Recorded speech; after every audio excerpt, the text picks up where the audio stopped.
மின்னல் பருதி இன்றைய சிறப்பு நிரலில் நம்ம பார்த்துட்டு இருக்கிறது வந்து எதிர்கட்சி தலைவர் உதயநிதியோட கைது நடவடிக்கை வந்து 8 மணி நேர பயணத்துக்கு பின்பு செங்கம்பட்டியில் வந்து இப்போ அவர் தரையிறங்கியிருக்காரு. இந்த நிகழ்வுகளுக்கு தாண்டி அரசியல், அதாவது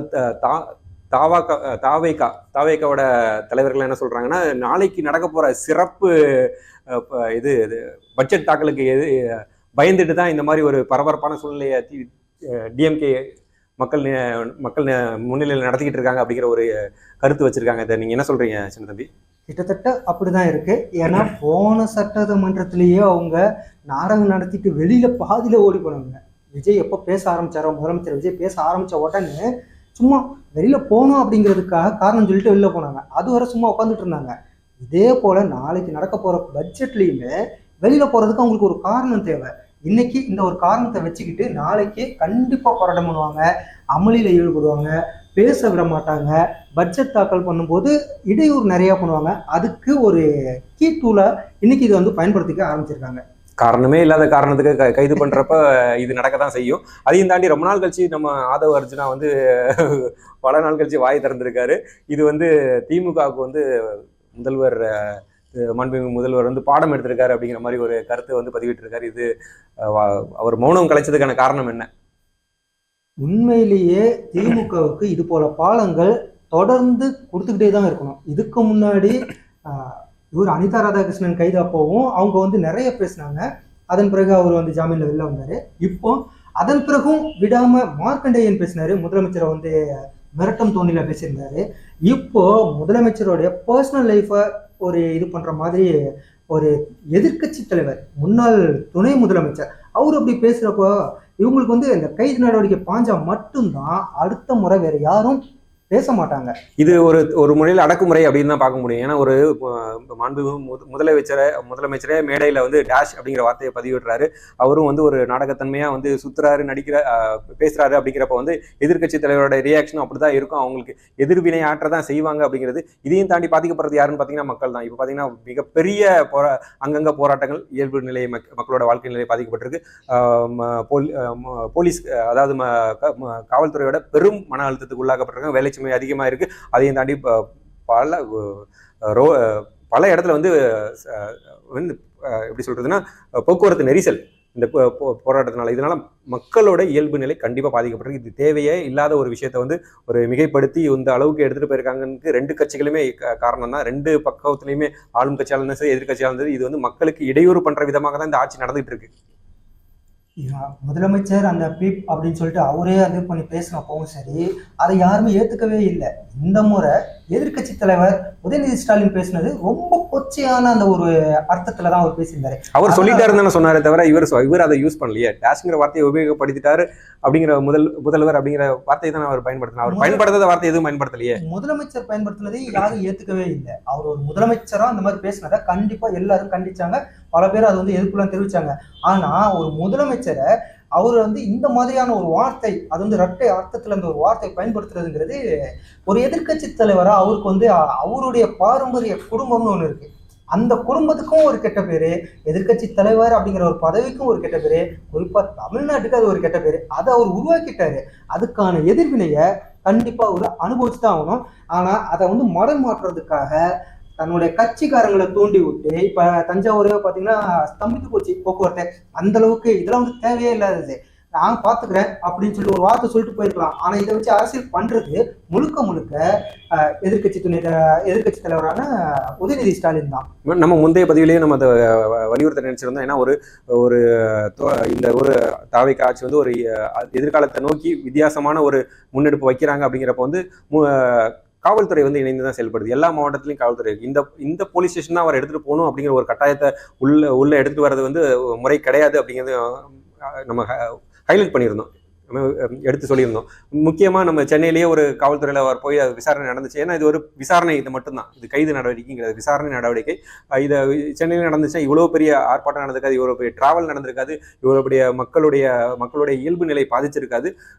எல்லா இடத்துலையும் போலீஸோடைய ஒர்க் லோடு இன்க்ரீஸ் ஆயிருக்காது. இதுதான் நம்ம வந்து ஹைலைட் பண்ணிகிட்டே இருக்கோம் திருப்ப திருப்ப.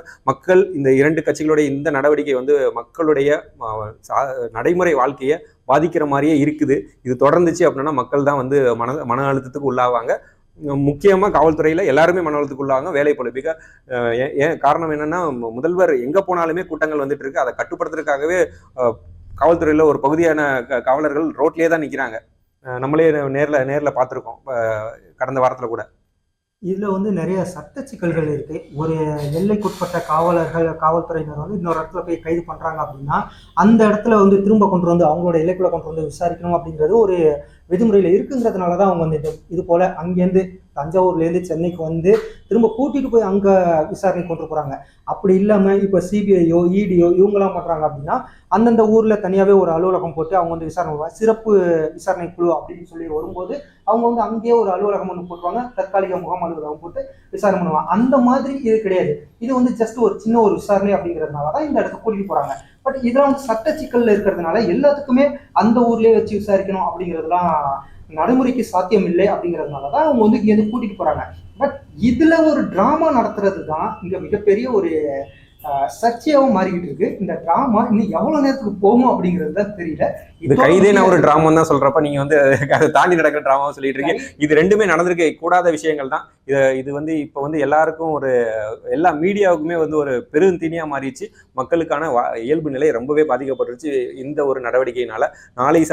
நாளை வந்து பட்ஜெட் தாக்கல் இருக்கிற சமயத்துல இந்த நிகழ்வு தேவையா, இல்லை ஆளும் கட்சி வந்து திட்டமிட்டு எதிர்கட்சி நாளைக்கு சட்டமன்றத்துக்குள்ள உள்ள வரக்கூடாதுங்கிறதுக்கான அந்த ஒரு நடவடிக்கையா இருக்கலாம்ல?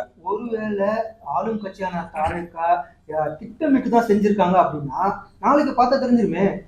பட்ஜெட் கூட தொடரல, அங்க வந்துட்டு உதயநிதி ஸ்டாலினை கைது செஞ்சதை கண்டிச்சு அப்படின்னு யாராவது பேசாம பட்ஜெட்டை பத்தி யாராவது பேசுவாங்களா அப்படின்னு பார்த்தா கண்டிப்பா இந்த கைதை பத்தி தான் பேசுவாங்க. பட்ஜெட்டை பத்தி எத்தனை பேர் பேச போறாங்க? எதிர்கட்சி தலைவரான உதயநிதி ஸ்டாலினே பேச மாட்டாரு. அப்படிப்பட்ட சூழ்நிலையில இவங்க தான் டிராமா பண்றாங்க. அப்படி ஒருவேளை அவங்களே ஆளும் கட்சியான தாவேகாவே டிராமா பண்ணட்டுமே. நீங்க எதிர்கட்சியான கரெக்டா செயல்படுங்களேன், அதைத்தானே கேட்கிறோம். ஆனா அதை நீங்க செய்யவே இல்லையே. இதுக்கு முன்னாடி காவேரி பிரச்சனையும் சரி, இப்போ இந்த பிரச்சனையும் சரி, உங்களுடைய மீடியா அட்டென்ஷனை மட்டும்தான் நீங்க குறியா வச்சு நீங்க செயல்பட்டு இருக்கீங்க. அதனாலதான் அதை அவங்க பயன்படுத்திக்கிறாங்க தாவேகா அரசு. இல்ல, இந்த மீடியா அட்டென்ஷனை வச்சுதான் ஆட்சியும் அமைச்சிருக்காங்க தாவேகா அரசு. அதுவும் இல்லாம 60 ஆண்டுகால அரசியல்ல வந்து உடைச்சிருக்காங்க நல்ல ஒரு வாய்ப்பு. அந்த வாய்ப்பை வந்து தவறான வழிகளில் தவறான முன்னெடுப்புல அவங்க வீண் பண்றாங்கிறது தான் நம்மளுடைய மக்களுடைய கருத்தா இருக்கும். ஏன்னா மக்களுக்காக மட்டும்தான் மின்னல் பருத்தியோட நம்ம நிகழ்வுகள் எல்லாமே மக்களை நோக்கி தான், மக்களுடைய பார்வையில தான் நம்ம பாக்குறோம். அப்படிங்கிறப்ப 60 ஆண்டு கால அரசியலை உடைச்சிட்டு ஒரு கட்சி வந்து ஆட்சி அமைச்சிருக்கிறது வந்து சாதாரண விஷயம் கிடையாது. வாழ்த்துக்கள் தான், பாராட்டத்தக்கது. நிறைய முன்னெடுப்புகள் சிறப்பாக இருக்கிறப்ப இந்த ஒரு நிகழ்வு அவங்களுடைய வந்து வரலாற்றை திருப்பி அமைக்கிற மாதிரி இவங்களும் வரலாற்றோட சேர்ந்து ஒரு 10 காலத்துக்கு பின்னாடி போயிட்டு அது பழைய ஜெயலலிதா ஆட்சி, அதாவது மாண்புமிகு அம்மையார் ஜெயலலிதா அவர்களுடைய ஆட்சியில வந்து எப்படி வந்து பல வழக்குகள் வந்து கேப்டன் மேல போடப்பட்டதோ, மற்ற எதிர்கட்சியினர் மேல போடப்பட்டு அவங்க டிஃப்ரெண்ட் லொகேஷன், அதாவது பலதரப்பட்ட காவல்துறை காவல் அலுவலகங்களுக்கும் கோர்ட்டுக்கும் சிறைச்சாலைகளுக்கும் இல்லை கோர்ட்டுக்கும் நம்ம அவங்கள அலக்களிக்கப்பட்டார்களோ அதே மாதிரி வந்து சூழ்நிலை இவங்களுமே அதே பழைய அரசியலையே இவங்க வரலாறு திரும்பி பழைய அரசியலையே இவங்க திருப்பி 10 ஆண்டுகளுக்கு பின்னாடி இழுத்துட்டு போறாங்களோ அப்படிங்கிற ஒரு பார்வை மக்களிடத்துல இருக்கு. நாம என்ன செஞ்சோமோ அதுதான் நமக்கு திருப்பி வரும் அப்படிங்கிறத இந்த தாவேகா அரசு இந்த திமுக அரசுக்கு பாரமா போட்டிக்கிட்டு தான் இருக்கிறாங்க.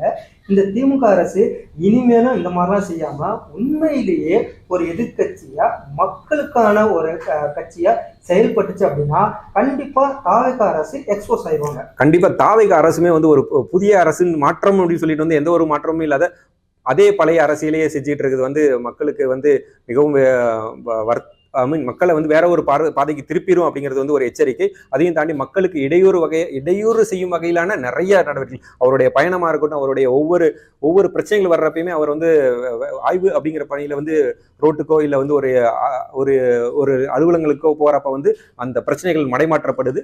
அதனால மக்களுடைய கவனம் சிதறுது. பிரச்சனைகளை விட்டுட்டு மக்கள் இவரோட ஹீரோயிசம் பார்வையிலேயே வந்து மக்கள் அவரை தான் பின்பற்றுறாங்க. அவர் என்ன கோட்டு போட்டு வந்தாரு, என்ன எவ்வளவு உயரத்துல ஏறினாரு, என் கையை காமிச்சாரு, இதுதான் வந்து நிகழ்ச்சிகள்ல செய்திகளா வருதே தவிர அங்க உள்ள சரியான பிரச்சனைகள், அவங்களுடைய கட்சியில வந்து ஒரு சில பிரச்சனைகள் நடந்துச்சு, ஒரு சில முக்கியமான பிரச்சனைகள் எல்லாமே மடைமாற்றப்படுது அப்படிங்கிறது தான் ஒரு முக்கியமான பார்வையாகவும் இருக்குதுல. இதை சுட்டிக்காட்டி மக்கள்கிட்ட தெளிவுபடுத்த வேண்டியது எதிர்க்கட்சியோடைய வேலை. ஆனா அதை செய்யாம அவங்க வந்து இன்னமும் அந்த நாடகம் நடத்துறதுல புரியா இருக்கிறாங்க. இப்ப இந்த விஷயத்திலேயே இந்த ஒரு நடிகையை பத்தி அவர் பேசாம இருந்திருந்தா, அந்த ஒரு வார்த்தை சொல்லாம இருந்திருந்தா, இந்த இடத்துல காவிரி பிரச்சனை தான் பிரதானமா இருந்திருக்கும். அவர் பேசின அந்த பேச்சு தான் பெரிய அளவுல எடுபட்டிருக்கும். ஆனா அந்த ஒரே ஒரு வார்த்தை இன்னைக்கு ஒரு நாள் முழுக்க ஒட்டுமொத்த தமிழ்நாட்டுடைய பார்வை இந்த கைதோட பின்னாடி, அந்த ரோட பின்னாடியே போறது, இது பின்னாடியே அலைய வச்சிருக்கிறாரு உதயநிதி. 6 மாதங்களாக மீடியா பின்னாடியும் விஜயோடைய நிகழ்வுகள் பின்னாடியும் ஊடகங்கள் வந்து அலைய வச்சது இந்த ஒரு நாள் நீங்க வந்து சொல்றீங்க. 6 மாதங்கள் இதுதான் நடந்துச்சு, அப்படிப்பட்டு தான் ஆட்சியை பிடிச்சாங்க. அப்படிங்கிறப்ப வந்து இது வந்து இந்த ஒரு வாய்ப்பு இவங்க தாவேக்காவே டிஎம்கேக்கு கொடுத்துருச்சு அப்படின்னு சொல்ல வர, இந்த ஒரு நிகழ்வு தவிர்க்கப்பட வேண்டியது அப்படிங்கிறதான் மக்கள் நம்மளுடைய மின்னல் பருதி வாயிலாகவும் மக்களுடைய பார்வையாகவும் நம்ம எடுத்து வைக்கிறோம். 2 கட்சியுமே இதை தவிர்த்திருக்கலாம். கண்டிப்பா இது வந்து இந்த மாதிரியான சம்பவங்களே நடக்க தேவையே இல்லை அப்படிங்கிறது தான் முக்கியமானது. ஏன்னா ஆக்கப்பூர்வமான அரசியல்ங்கிறது தான் தேவை மக்களுக்கு. இப்ப எவ்வளவு பிரச்சனைகள் இருக்கு. இன்னும் இப்ப மின்சாரத்துறையில வந்து நிறைய பிரச்சனைகள் இருக்கு, கரண்ட் பில்லாம் கண்ணாமன்னு போகுதுன்னு சொல்றாங்க. இப்ப அந்த மாதிரி பிரச்சனைகள் எல்லாம் பத்தி பேசலாம். ஆனா இங்க யாருமே அதை பத்தி எல்லாம் பேசுறது. கரண்ட்ல நம்மளை பத்தி பேசினா மட்டும் போதும் அப்படிங்கிற ஒரு இதுல ஒவ்வொருத்தரும் இருக்காங்க. தாவேக்காவா இருக்கட்டும், திமுக இருக்கட்டும். அதோட வெளிப்பாடு தான் இன்னைக்கு இந்த ஒரு சிறிய வார்த்தை, அதுவும் வந்து வாய் தவறி வந்த வார்த்தையா இருக்கலாம் அப்படின்னு ஒரு எண்ணத்துல ஒரு பெருந்தன்மையான அரசியல் பார்வையில பார்த்திருந்தா இந்த நிகழ்வை மாத்திருக்கலாம். நாளைக்கு நடக்கிற சட்டமன்றங்கள் இந்த எல்லா கேள்விகளையும் வந்து டிஎம்கே எடுத்து வைக்குங்கிற முன்னோட்டத்துல இது ஒரு தேர்வு, எப்படி மடைமாற்றம் செய்து அவர் வெளியில வந்து ஆய்வு பண்றாரோ அது மாதிரி ஒரு தேர்ந்தெடுத்து இந்த ஒரு நிகழ்வை வந்து கைது நிகழ்வை வந்து அவங்க நடத்திருக்காங்களோ, ஒரு சின்ன வார்த்தையை பிடிச்சிட்டு இந்த ஒரு நிகழ்வை நடத்திருக்காங்க அப்படின்னு சொல்லலாமா? இல்ல இது உண்மையாவே பெண்களுக்கான எதிரான போராட்டமா? அவங்க ஒருவேளை அவங்க திட்டமிட்டு பண்ணியிருந்தா கூட அவங்களுக்கு தீனி போட்டது யாரு? இது வந்து என்னைக்குமே வந்து நிறைய மேடைகளில் பெரிய தலைவர்களுடைய வார்த்தைகள் பெறலதான் செய்யும். அங்கே வந்து அந்த வார்த்தையை பயன்படுத்தியது அவர் கிடையாது, அவருடைய தொண்டர்கள். அந்த தொண்டர்கள் கத்துறப்ப அதோட அவருடைய பேச்சு இணைக்கப்பட்டதை தவிர அவர் பயன்படுத்தலை அப்படிங்கிறது வந்து இந்த அந்த அந்த காணொலியை பார்த்து எல்லாருக்குமே தெரிஞ்சிருக்கும். அது அவருமே மறுத்து சொல்லியிருக்காரு, அது வேற விஷயம். அவர் தான் சொல்லியிருக்காரு. அவருடைய கட்சியை சேர்ந்த திமுக அமைப்பு செயலாளர் RS பாரதி அப்படி சொல்லி திரிசா என்ன தமிழ்நாட்டுடைய முதலமைச்சரா அல்லது பிரதமரா அப்படின்னு அவரு அதை ஜஸ்டிஃபை பண்ற மாதிரி பேசுறாங்களே. இல்ல ஒரு முன்னெடுப்பு வந்துருச்சுன்னா அது தொடர்ந்து விவாதங்கள் வந்துட்டு தான் இருக்கும். இந்த விவாதங்கள் வந்து கண்டிப்பா இந்த ஒரு செங்கம்பட்டியில உள்ள மலையில பல தொண்டர்களை நிக்க வச்சு கஷ்டப்படுத்துறது, பல மக்களுக்கு இடையூறா இந்த ஒரு நிகழ்வுகள், இந்த ஒரு கைதுமே, இந்த ஒரு பயணமுமே வந்து தவிர்க்கப்பட வேண்டியது. இது வந்து மக்களுடைய அன்றாட வாழ்க்கையும் அவங்களுடைய மக்களுடைய தாவேக்கா மேல ஒரு நல்ல பார்வை இருந்துச்சு, அதையுமே ஒரு மடைமாற்றத்து ஒரு இந்த நெக்ஸ்ட் நாளைக்கு என்ன ஒரு பட்ஜெட் தாக்கல் பண்ண போறாங்கன்னு ஒரு எதிர்பார்ப்புல இருக்கிறப்ப இந்த ஒரு பிரச்சனை வந்து வேற ஒரு பக்கம் திசை திருப்பிப்பட்டிருக்கு. இது தாவேக்காவுடைய திட்டமிட்ட பிளானா இல்ல டிஎம்கேவோட பிளானான்னு தெரியல. பட் இருந்தாலும் வந்து இது தவிர்க்கப்பட வேண்டியது. இதுதான் நம்மளுடைய முக்கியமான பாயிண்ட் சின்ன தம்பி. கண்டிப்பா நம்மளுடைய அடுத்த ஒரு இலக்கு வந்து மக்களுக்கான ஒரு அரசியலை கொண்டு போகணும், ஆக்கப்பூர்வமான அரசியல் கொண்டு போகணும் அப்படிங்கிறத எல்லாருடைய எதிர்பார்ப்பா இருக்கு. அது தாவேக்கா அரசா இருந்தாலும் சரி, திமுக எதிர்கட்சியா இருந்தாலும் சரி, அல்லது மற்ற கட்சிகளா இருந்தாலும் சரி, எல்லாருமே இப்படிதான் கொண்டு போகணுங்கிறது நம்மளுடைய எதிர்பார்ப்பு. ஆனா இவங்க இந்த மாதிரியானது செயல்படாம இருக்கிறது, இது போல பேச்சுக்களை வந்து தவிர்க்கிறது ரொம்ப ரொம்ப நல்லது. நாளைக்கு நம்ம சட்டசபை நிகழ்வுகள்லையும் சட்டசபையில் உள்ள பட்ஜெட் தாக்கல் மற்றும் அதுல இந்த கருத்துக்கள்லாம் நம்ம கடந்த ஒரு 2 மாதம் கடந்த சட்டசபைக்கு நடுவில் நடந்த நிகழ்வுகள்லாம் இவங்க எடுத்து வைக்கிறாங்களா, என்ன மாதிரி தீர்வுகள் கிடைக்க போகுது அப்படிங்கிற மக்கள் பார்வையில் நம்ம திருப்பி வந்து மக்களை சந்திப்போம். மீண்டும் நேரலையில் நாளை. கடற்கரை பாண்டியன். நன்றி. வணக்கம்.